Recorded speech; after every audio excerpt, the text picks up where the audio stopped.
你的設備需要維修嗎？我們提供免費診斷，我們上門取件和送件，無需致電或出行。維修前先發送報價，你確認後才繼續。簡單、透明、專業，連結在簡介裏。今日我哋會教你如何輕鬆更換你設備上嘅商用電池。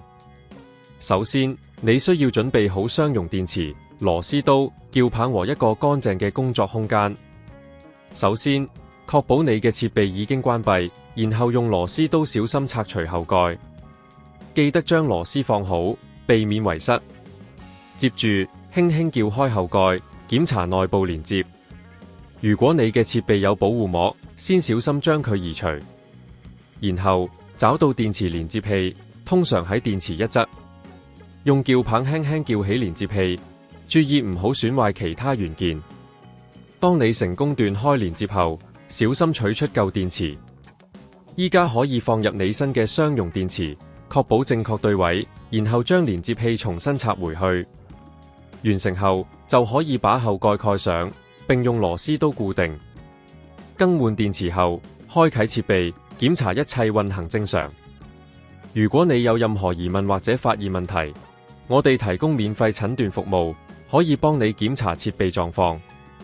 無論你喺邊個地方，我哋都提供上門取件送件服務，讓你更加方便。如果你唔想自己動手，更加可以選擇我哋嘅維修服務。所有維修前都會報價，讓你清楚知道費用，再決定是否繼續。記得安全第一，確保所有步驟都正確無誤。咁你就可以享受無憂使用新電池嘅快感。希望呢個教學對你有幫助，祝你好運。你的設備需要維修嗎？